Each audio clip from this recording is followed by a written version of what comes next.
This is a lecture on the progressive philosophy of education through the perspective of John Dewey. Progressivism is a philosophy of education closely aligned with liberal humanism. However, it is its relationship or its conception of the child and the child's interconnection with the curriculum and the need to what Dewey calls psychologize the curriculum perhaps identifies it as a unique philosophical position.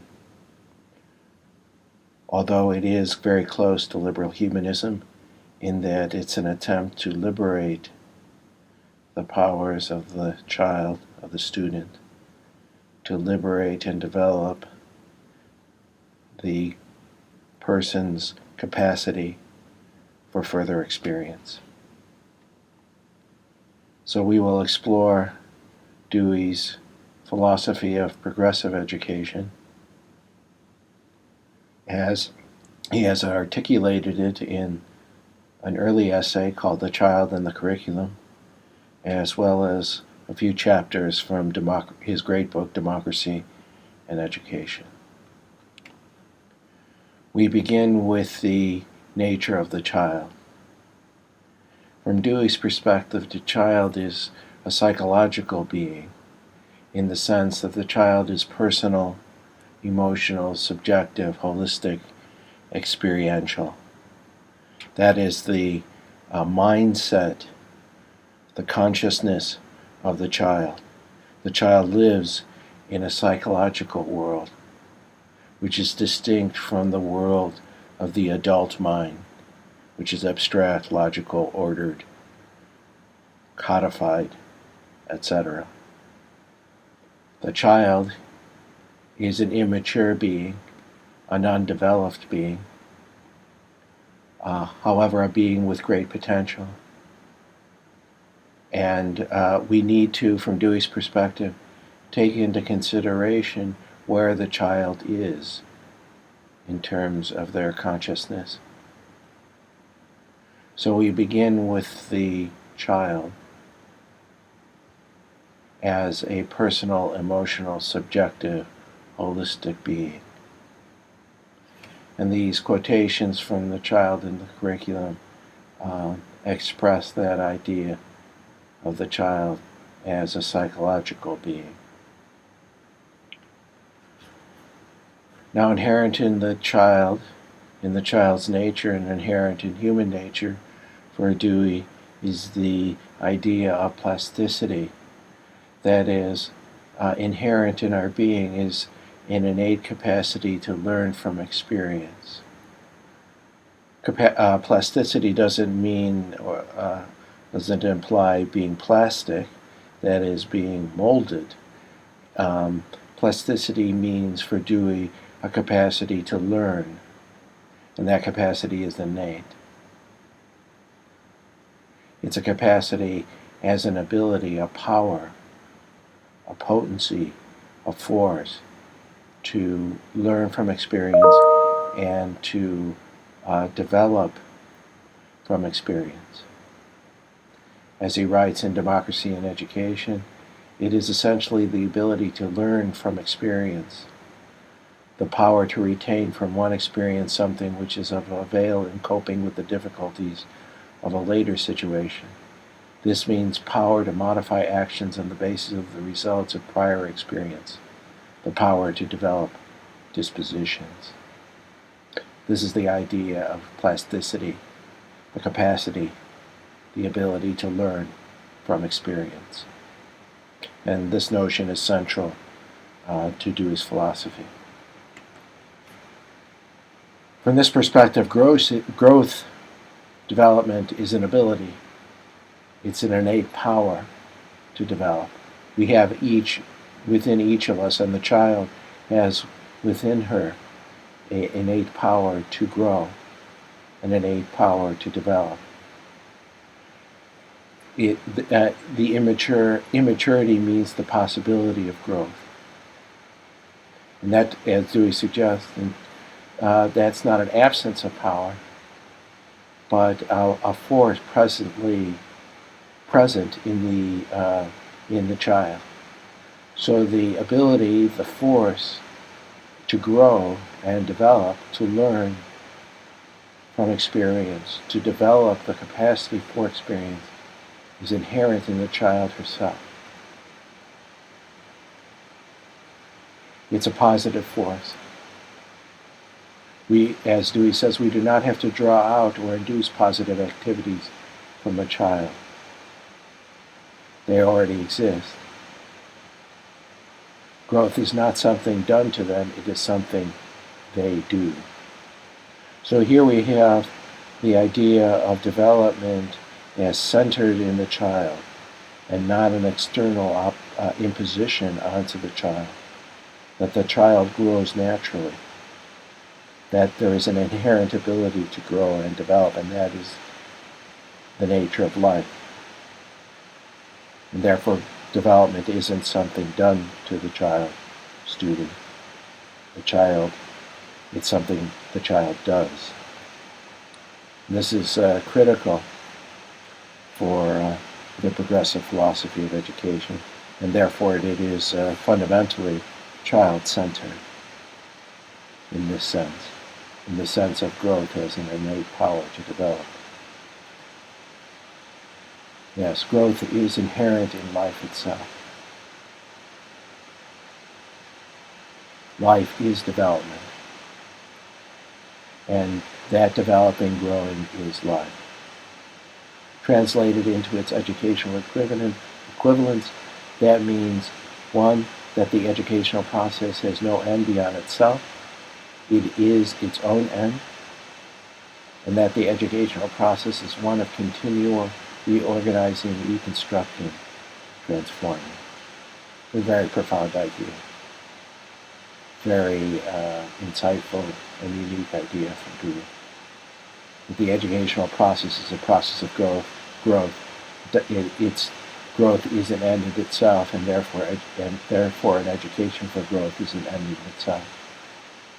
And that process of being educated is a continual one of reorganization and reconstruction, of the transformation of the capacity to have further experience.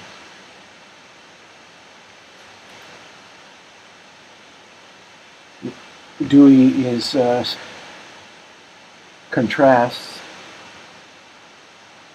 his approach, his philosophy of progressivism, with two other competing philosophies captured in the phrase "the child versus the curriculum," or what we could call romanticism versus conservative humanism.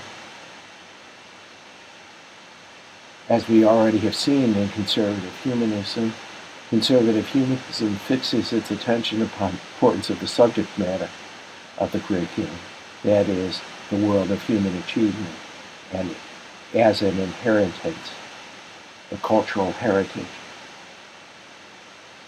And that is the end.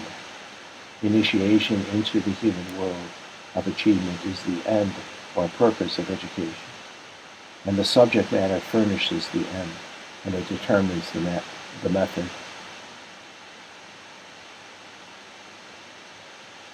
The child is simply the immature being who is to be matured through exposure to the inheritance. On the other hand, the romantic view is that, perhaps originating with Jean-Jacques Rousseau's classic work, The Aeneid, that the child is the starting point, the center, and the end. That the child grows unimpeded, or should grow unimpeded by the cultural artifacts of the adult world, which can distort and narrow the child's growth. That the child basically should be left alone. to experience his or her environment, and that growth is natural. So we have two extremes here.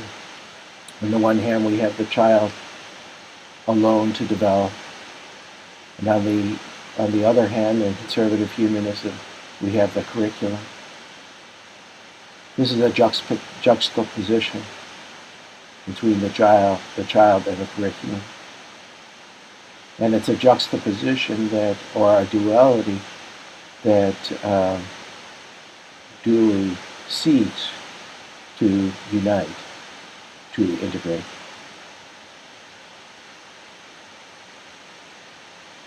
He seeks to integrate the logical and disciplinary nature of the curriculum with the subjective, experiential, psychologized nature of the child.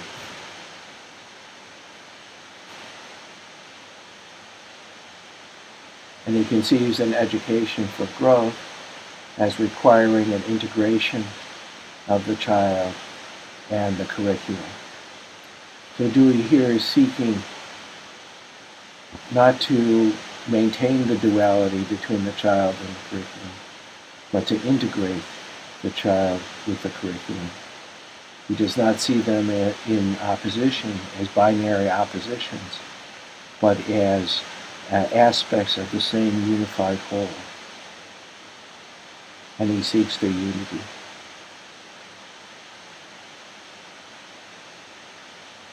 There is no gap in kind between the child's experience and the various forms of subject matter that make up the course of study from Dewey's perspective. On the one side is the child, on the other side is the curriculum. And they must be brought together for growth to occur. And the curriculum is a means or a supporting environment for the growth of the child.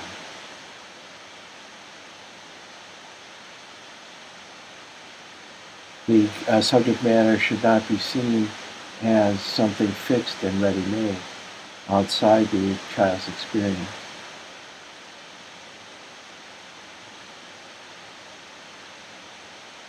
We should see the subject matter as an aspect of a single process, just as 2 points define a straight line. So the present standpoint of the child and the facts and truths of studies define instruction. It is continuous reconstruction, moving from the child's present experience out into that represented by the organized bodies of truth that we call studies. The studies, the disciplines of knowledge, are codified experience, logically ordered.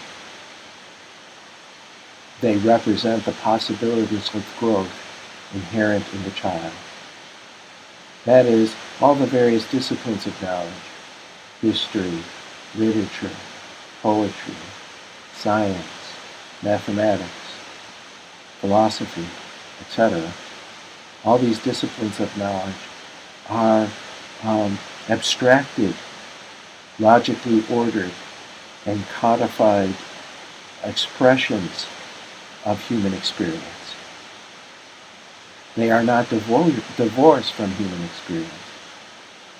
They are living expressions of human experience. However, they are abstracted from that experience. They are logical expressions of that experience. However, they represent the possibilities of development inherent in the child's own experience.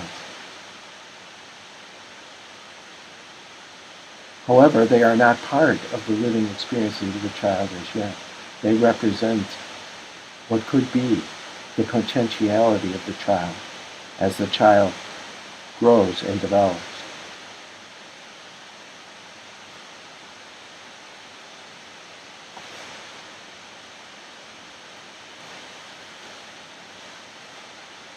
In addition, the child's own lived interests, based grounded in their lived experience, are potential growth experiences.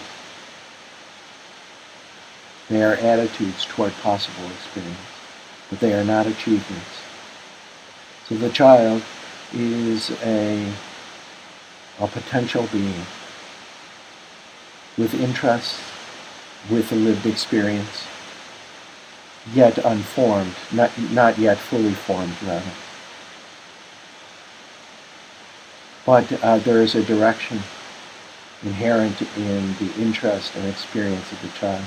The felt needs of the child point us in an evolutionary or developmental direction, which have been worked out, codified, and expressed in the disciplines of knowledge.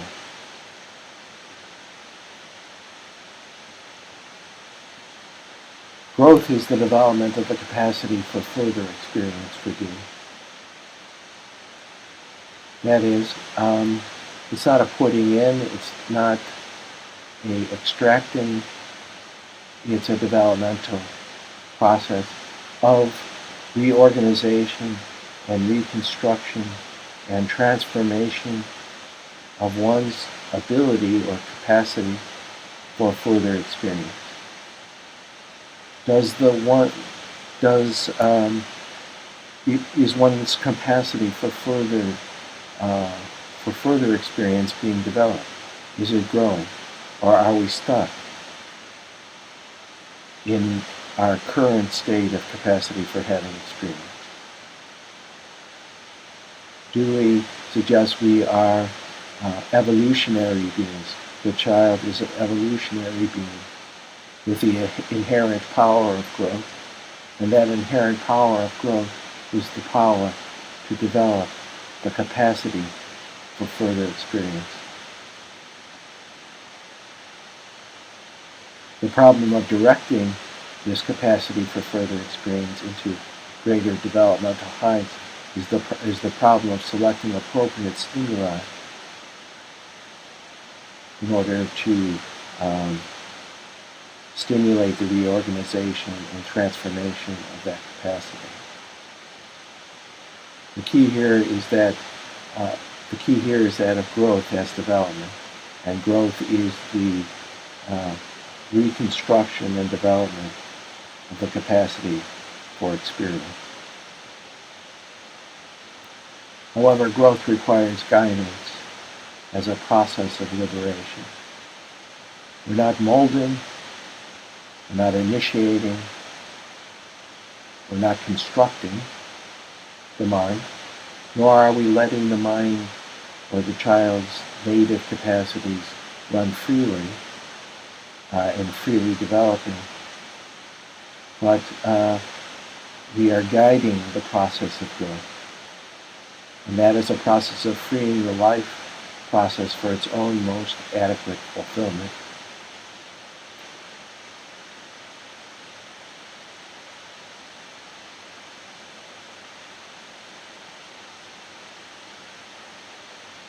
Development is a process, and that's a process that is guided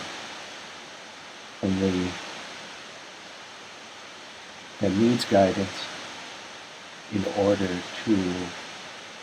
for its direction to unfold in a way that enhances one's further capacity for growth.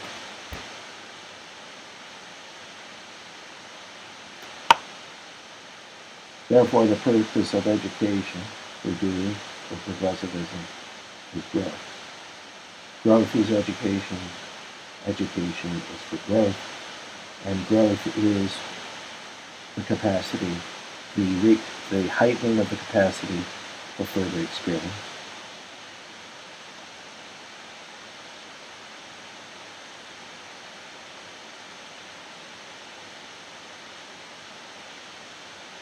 Hence, education means the enterprise of supplying the conditions which ensure growth, irrespective of age.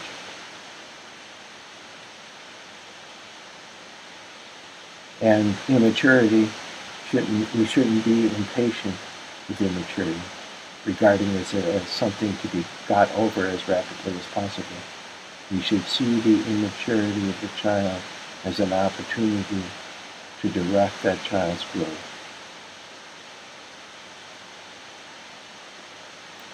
That direction occurs through exposure to the adult world and the adult mind as represented by the curriculum. However, the adult mind is different from the child's mind. The adult mind is logical, abstract, analytic, synthetic, ordered, conceptual, impartial, objective, principled. That is, the adult mind is intellectual. The adult mind is ordered and abstract.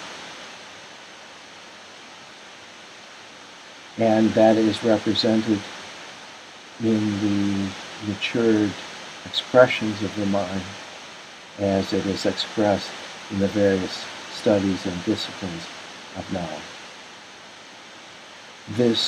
The adult mind, as expressed in the disciplines of knowledge, from the child's perspective, seems very disconnected from their experience, seems very abstract, very difficult to access,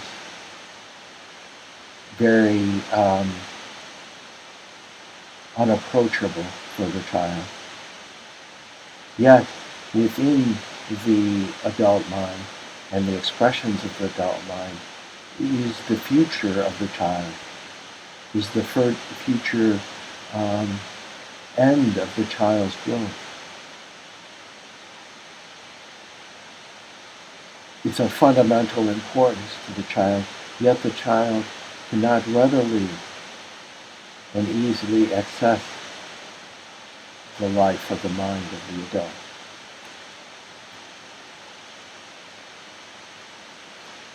Adult thinking is analogous to map making, and the child's mind is like the map maker's experiential journey into the territory being mapped. That is, the adult thinking, expressed in the disciplines of knowledge, are like maps, codified, logically ordered representation of an experience, whereas the experience of the territory upon which the map is based is something quite different than the map. It's a living, holistic experience. However, having a map as a guide is of great value to one who is traversing the territory.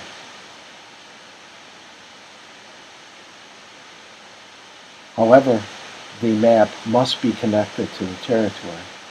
The map must be seen in light of the actual experience of the journey into the land. This is analogous to the experience of education. The curriculum, the abstract curriculum, provides a map of experience. Yet if we just study the map without connecting it to an experience, then the map remains an abstract and irrelevant document rather than a living symbol that guides experience. The task and the problem of education is to connect the map to experience and to have the map be a living document of human experience, or the curriculum be a living map, a living document of human experience. That will lead to the growth of the student. That is, the logical assists the psychological. It enriches the lived experience and enhances the capacity for experience of the person. It is a way of entering into a rich field, a rich treasure chest of human experience that one doesn't have to relive per se, but one could enter into vicariously and abstractly through the disciplines of knowledge. For example, one cannot relive an historical experience, but one can enter into that experience in the abstract by reading an historical novel or reading history. It's abstract and perhaps disconnected, but it allows, if one can connect to it, a rich field, a rich map through which we can illuminate our own experience and our own capacity for experience.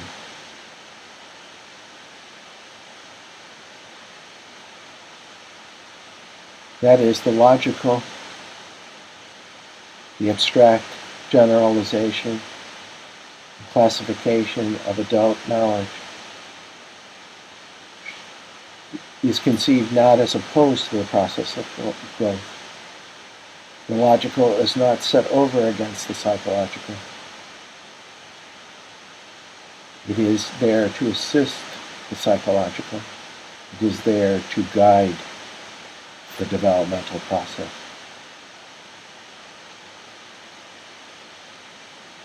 Therefore, in order for education to be effective, in order for education to result in the growth of the student, the knowledge, the curriculum needs to be psychologized in the sense that it needs to be integrated into lived experience.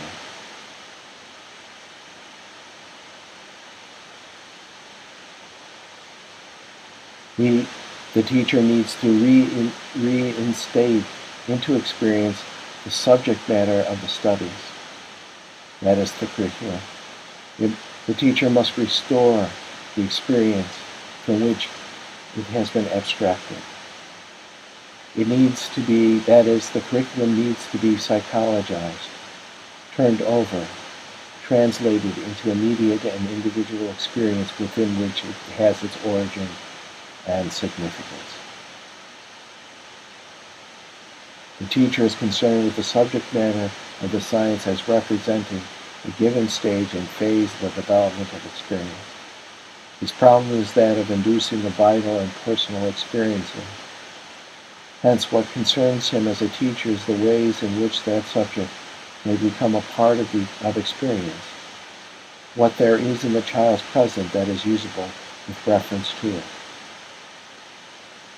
The teacher is not concerned with the subject matter as such, but with the subject matter as a related factor in a total and growing experience.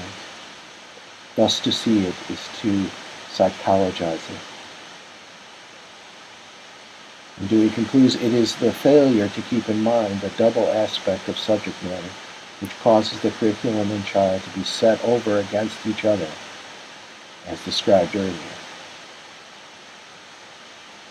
So, we have the psychological, concrete, emotional mind of the child, immature child, and we have the abstract, logical, classified, codified, generalized nature of the subject matter. And the two are disconnected. How do we bring them together? How do we integrate the child with the curriculum? One concrete, the other abstract. The bridge of integration of the child and the curriculum is to psychologize the curriculum. That is to connect it to the lived experience of the child.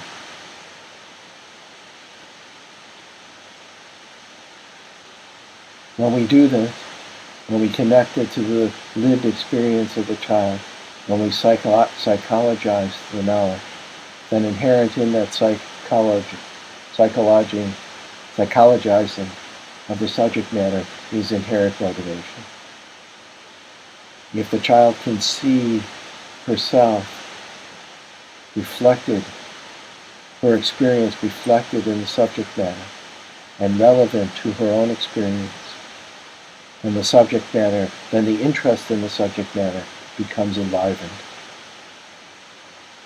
then the child, the student, becomes motivated to engage the subject matter, because the subject matter is seen as a living experience, connected and relevant to their own life, to their own lived experience. And it's in this connection of seeing the subject matter as a living experience, relevant to one's own experience, that is the key to motivation and the key to growth and learning for Dewey.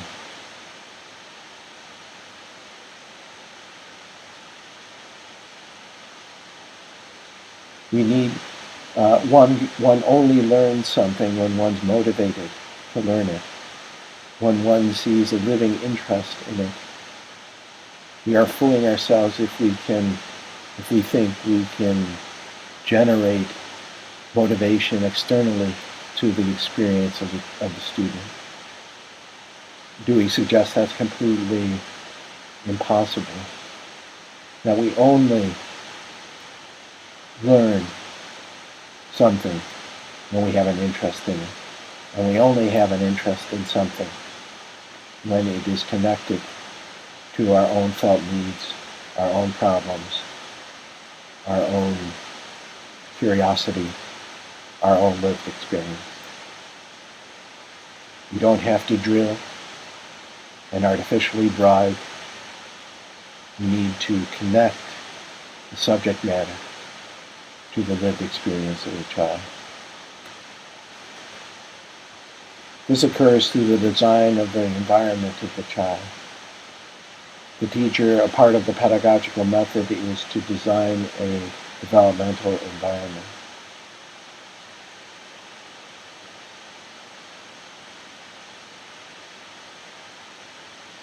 That is, the teacher is a facilitator of the child's growth through arranging the educational environment to give certain experiences to the child that will lead to growth,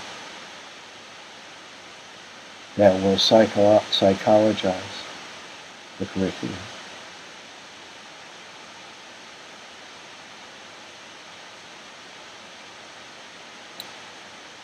For doing this is connected to the design of the educational environment, is connected to the social purposes of education, and in particular to the nature of democracy itself. That is, the educational environment for Dewey, the classroom, the school, should be a living democracy. That is, it should embody and enact the fundamental features of democratic life. And democratic life is that which is most conducive to human development, to human growth.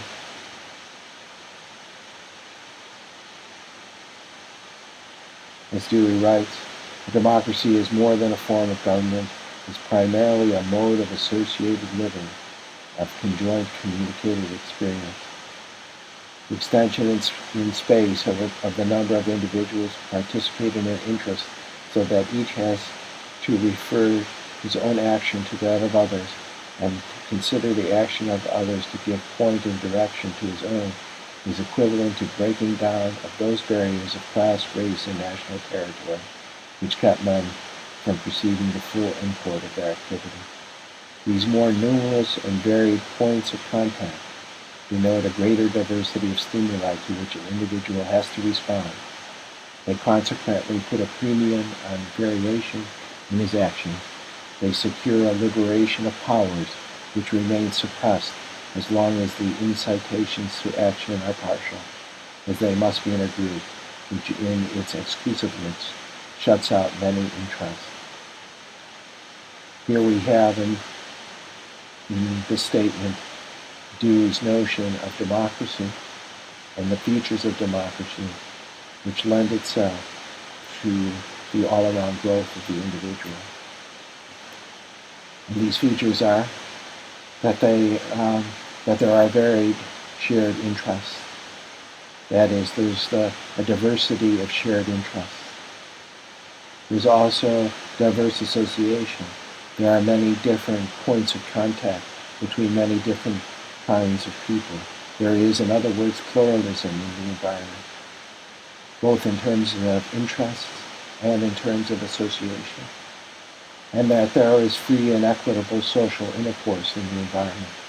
That is, the environment has opportunities for communication, wide and diverse kinds of communication, wide and diverse kinds of association, and numerous opportunities for participation. An environment that is communicative, associative, and participatory for Dewey is a democratic environment. It is a way of life, of associated living, of conjoint communicative experience. And it is this kind of environment which is educational, which is educative. An educative environment is one that's communicative, associative, and participatory. Therefore, the teacher, pedagogically, must design a democratic environment, an environment that is communicative, associative, and participatory in order for the child to develop.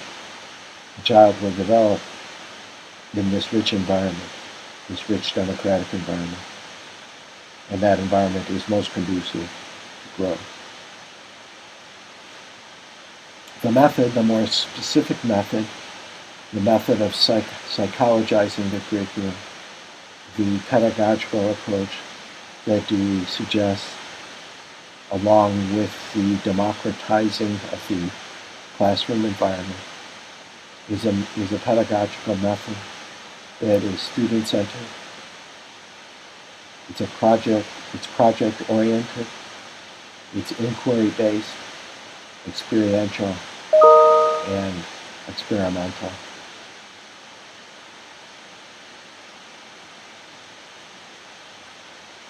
These